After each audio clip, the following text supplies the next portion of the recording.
जय हिंद दोस्तों, आप सबका बहुत बहुत स्वागत है। आज हम हिंदी व्याकरण का एक बहुत ही जरूरी चैप्टर क्रिया एक ही क्लास में पूरा खत्म करने वाले हैं। जी हाँ, शुरू से लेकर आखिर तक।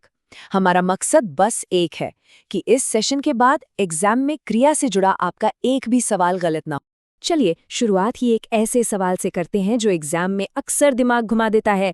स्क्रीन पर देखिए, पढ़ना, पढ़ाना और पढ़वाना सुनने में कितने एक जैसे लगते हैं, है ना? लेकिन इनके मतलब और इस्तेमाल में जमीन आसमान का फर्क है। अगर इनको देखकर जरा भी कंफ्यूजन होता है तो फिक्र मत कीजिए, आज ये कंफ्यूजन हमेशा के लिए दूर होने वाला है, क्योंकि आज की ये क्लास आपकी तैयारी में एक गेम चेंजर साबित होगी। हम क्रिया के पूरे चैप्टर को एग्जाम के नजरिए से एकदम जीरो से लेकर एडवांस तक बहुत ही आसान भाषा में कवर करने वाले हैं। तो फिर देर किस बात की, चलिए शुरू करते हैं। सबसे पहले हम क्रिया की जड़ को पकड़ेंगे, यानी उसका मूल क्या है। देखिए, सीधी सी बात है, जब तक किसी भी चीज की नींव मजबूत न हो, उस पर इमारत नहीं टिक सकती। तो ये क्रिया आखिर है क्या भला? अरे बहुत ही आसान है। वो सारे शब्द जिनसे किसी काम के होने या करने का पता चलता है, बस वही क्रिया है। जैसे आप उदाहरण देखिए, हंसना, रोना, खाना, इन सब में कोई ना कोई काम, कोई एक्शन हो रहा है, राइट? अब समझते हैं धातु को। धातु को आप क्रिया की आत्मा समझ लीजिए। ये क्रिया का वो मूल रूप है, वो कोर वर्ड है जिसमें हम बस ना प्रत्यय जोड़ देते हैं और हमारी क्रिया तैयार हो जाती है। आप इसे क्रिया का बिल्डिंग ब्लॉक भी कह सकते हैं। ये स्लाइड देखिए, मामला एकदम साफ हो जाएगा। बाईं तरफ है धातु और दाईं तरफ उससे बनी क्रिया। पढ़ धातु में ना लगाया तो बन गया पढ़ना। वैसे ही लिख से बना लिखना, देख से देखना और दौड़ से दौड़ना। है ना एकदम सिंपल? अच्छा, तो अब जब हमें क्रिया की जड़ यानी धातु समझ आ गई है, तो चलिए अब क्रिया के उन 3 खास रूपों को समझते हैं जिनसे एग्जाम में सीधे सीधे सवाल बनते हैं। पहला और सबसे बेसिक रूप है मूल क्रिया। इसमें बस धातु में ना जुड़ता है। और सबसे जरूरी बात यह है कि इसमें कर्ता यानी काम करने वाला अपना काम खुद करता है। जैसे वाक्य है, राम किताब पढ़ता है। यहाँ पढ़ने का काम राम खुद कर रहा है।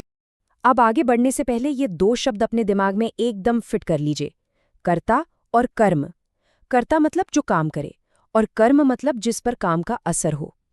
ये छोटी सी बात है, पर आगे प्रेरणार्थक क्रिया को समझने में बहुत मदद करेगी।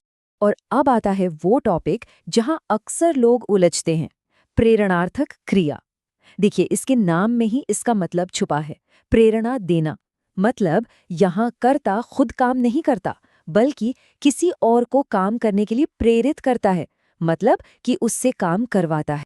प्रेरणार्थक क्रिया 2 तरह की होती है। पहली है प्रथम प्रेरणार्थक क्रिया। इसकी सबसे बड़ी पहचान है कि इसके आखिर में आना प्रत्यय लगा होता है। इसमें कर्ता काम में शामिल रहता है और किसी दूसरे को काम करने के लिए प्रेरित करता है। जैसे पढ़ धातु से बनता है पढ़ाना। वाक्य देखिए, गुरुजी बच्चों को पढ़ा रहे हैं। यहाँ गुरुजी जो कर्ता है खुद मौजूद हैं और बच्चों से पढ़वा रहे हैं। दूसरा प्रकार है द्वितीय प्रेरणार्थक क्रिया। इसकी पहचान है वाना प्रत्यय।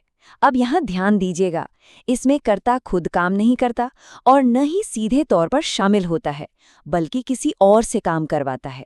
जैसे पढ़ से बनता है पढ़वाना। वाक्य है, शिक्षक ने बच्चों से बोर्ड साफ करवाया। यहाँ शिक्षक ने खुद बोर्ड साफ नहीं किया, उन्होंने बच्चों को प्रेरणा देकर उनसे काम करवाया। तो अभी तक हमने जो भी सीखा उसका पूरा निचोड़ इस एक टेबल में है। इसे गौर से देखिए। मूल क्रिया की पहचान है ना, प्रथम प्रेरणार्थक की पहचान है आना और द्वितीय प्रेरणार्थक की पहचान है वाना। पढ़ना, पढ़ाना, पढ़वाना। जब आप इसे ऐसे देखते हैं तो सारा कंफ्यूजन ही खत्म हो जाता है। अब आते हैं इस क्लास के सबसे जबरदस्त हिस्से पर। मैं आपको एक ऐसी ट्रिक बताने जा रही हूँ जो इस पूरे चैप्टर को बस एक लाइन में समेट देगी। ये ट्रिक एग्जाम में आपका टाइम भी बचाएगी और नंबर भी पक्के करेगी। इस एक लाइन को अपने दिमाग में बैठा लीजिए। ना का मतलब कर्ता खुद काम करे, आना का मतलब कर्ता साथ रहकर काम करवाए और वाना का मतलब कर्ता किसी और से काम करवाए। बस ये एक लाइन आपको एग्जाम में क्रिया से जुड़ा कोई भी सवाल हल करने में मदद करेगी। हाँ, एक बात और, कुछ शब्द ऐसे होते हैं जो एग्जाम में अक्सर पूछे जाते हैं और वो थोड़े अलग तरीके से बदलते हैं। जैसे रो धातु से रोना, फिर बनता है रुलाना और रुलवाना। इसी तरह नहा से नहाना, नहलाना और नहलवाना। इन खास शब्दों पर जरूर ध्यान दीजिए। ठीक है, थ्योरी तो बहुत पढ़ ली, चलिए अब अपने ज्ञान को परखते हैं। देखते हैं कि हमने जो सीखा है उसे एग्जाम में आने वाले सवालों पर कैसे इस्तेमाल कर सकते हैं। तैयार है ना? पहला सवाल, लिखवाना कौन सी क्रिया है? सोचिए।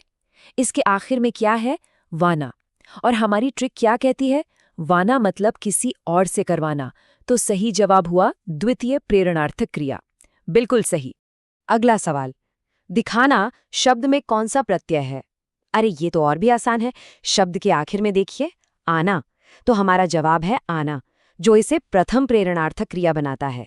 और ये रहा आखिरी अभ्यास प्रश्न। रो धातु से प्रथम प्रेरणार्थक क्रिया क्या बनेगी? याद कीजिए, हमने उन खास शब्दों की बात की थी। प्रथम प्रेरणार्थक के लिए हम आना जैसा साउंड लगाते हैं, तो रो से बनेगा रुलाना। शाबाश, मुझे यकीन है आपने सही जवाब दिया होगा। तो चलिए एक नज़र में देख लेते हैं कि आज हमने क्या क्या सीखा। हमने क्रिया की परिभाषा से शुरू किया, फिर क्रिया की जड़ यानी धातु को समझा। इसके बाद हमने मूल क्रिया, प्रथम प्रेरणार्थक और द्वितीय प्रेरणार्थक क्रिया के बीच का अंतर जाना। और आखिर में हमने सीखी वो एक लाइन वाली जबरदस्त एग्जाम ट्रिक जो इस पूरे चैप्टर का सार है। और इस तरह एक ही क्लास में हमने क्रिया का पूरा चैप्टर खत्म कर लिया है। अब बस इस सेशन को एक बार और दोहरा लीजिएगा और मेरा यकीन मानिए, क्रिया का ये चैप्टर आप फिर कभी नहीं भूलेंगे।